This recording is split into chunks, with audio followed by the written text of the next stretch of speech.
Setelah beberapa liku-liku, Naisa dibawa ke hadapan Feng Tianxing. Feng Tianxing masih duduk di bangku tempat energi iblis terkondensasi, minum teh dengan wajah tenang, dan masih ada sedikit dupa di sampingnya. Feng Tianxing meliriknya, Keke melangkah maju dan berkata.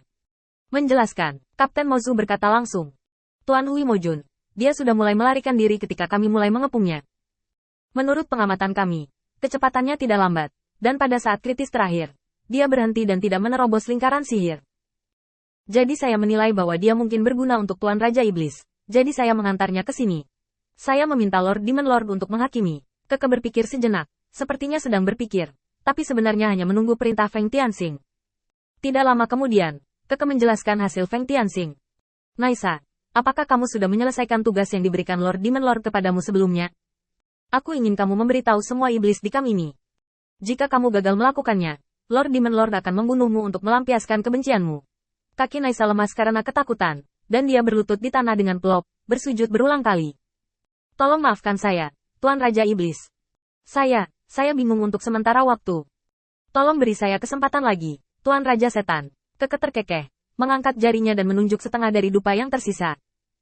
Waktumu hampir habis. Sejalan dengan kata-kata Keke, Feng Tianxing mengangkat tangannya, dan lampu listrik yang terang muncul dari ujung jarinya. Naisa terbanting ke tanah dengan suara keras. Aku pergi sekarang. Setelah selesai berbicara, Naisa meledak dengan kecepatan tertinggi yang belum pernah dia capai dalam hidupnya. Xiao Banzuxiang, kali ini tidak cukup. Tapi itu hanya pemberitahuan. Naisa langsung kembali ke kamp. U200B. U200B membungkusnya dengan energi sihir, dan menyebarkan suaranya ke seluruh kamp. Setelah menjelaskan semua persyaratan Feng Tianxing secara mendetail, dia menarik napas dalam-dalam. Di kejauhan, dia melihat dupa yang baru saja habis terbakar. Saat waktunya habis, Naisa saat ini hanya bisa berdoa agar setan-setan tersebut bisa mendengar ucapannya. Lagi pula, cukup sulit bagi kekuatannya untuk menyebar ke seluruh kamp ini. Jika setan di luar, mereka tidak akan tahu. Tiba-tiba, punggung Naisa tiba-tiba terasa dingin, dan dia dengan cepat mundur puluhan langkah, dengan ekspresi ngeri di wajahnya. Tuan Raja Iblis, kasihanilah. Aku masih memiliki nilai. Aku bisa melakukan banyak hal untukmu. Kamu bisa memintaku melakukan apa saja. Mengikuti tangisan terakhir Naisa, kilat yang dipadatkan Feng Tianxing ditarik dengan tenang. Dan dia juga memberikan komentar pertama setelah tiba. Dengan asumsi bahwa Anda bijak, pergi ke kemah dan lari 30 putaran. Sama, waktu sebatang dupa.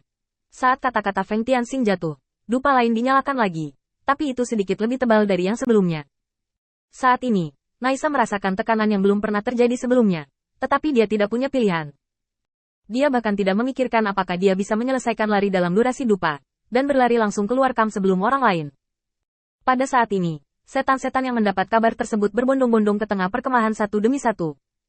Ketika mereka melihat bahwa Feng Tianxing hanya menggendong seorang wanita iblis yang sangat cantik, penghinaan melonjak dalam sekejap. Zenmu Demon Lord, kami tidak punya niat lain. Semua orang hanya makan. Kami baru saja mendiskusikannya. Kami telah menggunakan sumber daya yang disediakan oleh Jia Luo. Entah kami melepaskan masa lalu dan membiarkan kami pergi, atau kami akan memotong itu hari ini. Kamu, sebelum dia selesai berbicara, iblis itu tiba-tiba mencengkeram lehernya, dan darah merah cerah perlahan mengalir dari celah-celah jarinya. Feng Tianxing menarik tangannya diam-diam, meniru setan lain, meraba-raba kukunya yang tajam, dan sepertinya tidak peduli dengan segala sesuatu di sekitarnya. Puff, saat mayat itu jatuh ke tanah, suara tenang Feng Tianxing terdengar. Berikutnya, pada saat ini, semua iblis yang hadir berubah, dan mata Feng Tianxing menjadi semakin cerah.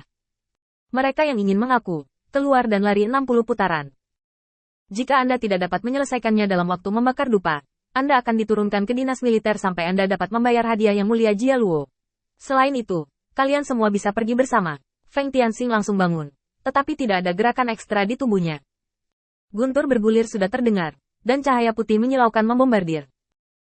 Deru, cahaya putih yang mencolok, dan ratapan-ratapan iblis menyebar ke segala arah saat ini. Banyak setan berhenti karena ini, menatap kosong pada pembantaian sepihak, dan beberapa setan melarikan diri dari kamp, ingin bergegas keluar dari kamp neraka ini. Tetapi mereka disambut oleh Falun Gong yang telah bersiap. Formasi, tanpa usaha apapun, satu demi satu mencari kematiannya sendiri. Semua ini mengejutkan para iblis yang menonton dengan sikap menunggu dan melihat, tetapi Naisa adalah satu-satunya yang mengabaikannya dan berlari secepat mungkin. Ini bukan tugas pelatihan untuknya, itu adalah permintaan pisau yang diletakkan di lehernya. Jika kamu bisa melakukannya, jika kamu tidak bisa melakukannya, kamu akan mati. Naisa tiba-tiba meraung. mempercepat lagi kecepatannya, dan saat menyelesaikan lap pertama, dia berteriak kencang. Nisa. Putaran pertama selesai. Feng Tianxing mendongak, dan masih ada lautan mayat dan darah di sekelilingnya, dengan senyum dingin di sudut mulutnya. Tinggalkan mayat di sini sebagai peringatan bagi yang lain. Tidak ada gunanya melawan orang-orang ini. Aku akan jalan-jalan. Keke dengan cepat menundukkan kepalanya, dan setelah Feng Tianxing pergi, dia memulai tugas yang dipercayakan Feng Tianxing kepadanya. Menatap tajam pada setan-setan yang belum bergerak, dia berteriak rendah yang tampak cemas. Jangan pergi. Tidak peduli seberapa terlambat para dewa tidak bisa menyelamatkanmu. Dengan pengingat Keke, para demon yang hadir tiba-tiba sadar, dan buru-buru kabur. Pelatihan tampaknya telah dimulai saat ini. Di gunung yang cukup tinggi untuk mengamati seluruh perkemahan, Feng Tianxing melangkah ke pavilion dan membungkuk dalam-dalam pada Jia Luo di dalamnya. Temui tuannya, Galo tersenyum tipis. Tidak ada orang luar di sini, jadi kamu tidak perlu bersikap sopan, duduk saja. Tianxing, kamu sudah benar-benar mulai berlatih. Setelah Feng Tianxing duduk, dia kembali dengan hormat. Ini hanyalah langkah pertama untuk membuat mereka mematuhi perintah, tetapi persiapannya akan memakan waktu. Para kroniku akan tinggal di dalam dan menunjukkan kepada mereka cara untuk bertahan hidup. Akan lebih mudah untuk memenangkan hati orang ketika saatnya tiba. Ketika pelatihan selesai, kita hanya perlu menggunakan orang ini untuk mengirim pasukan. Penggantinya saya alami lengan dan jari. Jia Luo tertawa terbahak-bahak dan menggelengkan kepalanya. Kamu selalu berpikir terlalu banyak. Aku menyiapkan pasukan ini untukmu. Feng Tianxing dengan cepat menundukkan kepalanya. Seolah-olah Anda adalah bos dan Anda dapat melakukan apapun yang Anda katakan. Tetapi rasa hormat yang dangkal tidak dapat menipu hati. Jika saya tidak meminjam Keke untuk bermain hitam dan putih dengan diri saya sendiri, dan menempatkan diri saya di sisi berlawanan dari pasukan ini, saya khawatir topik Jia Luo hari ini tidak akan sesederhana itu. Rubah tua ini memiliki banyak trik di hatinya. Bagaimana bisa Jia Luo menyerahkan pasukan mahal ini ke tangan orang lain? Dalam kasus kerugian, itu akan menjadi kerugian besar. Inspeksi hari ini hampir tak terelakkan.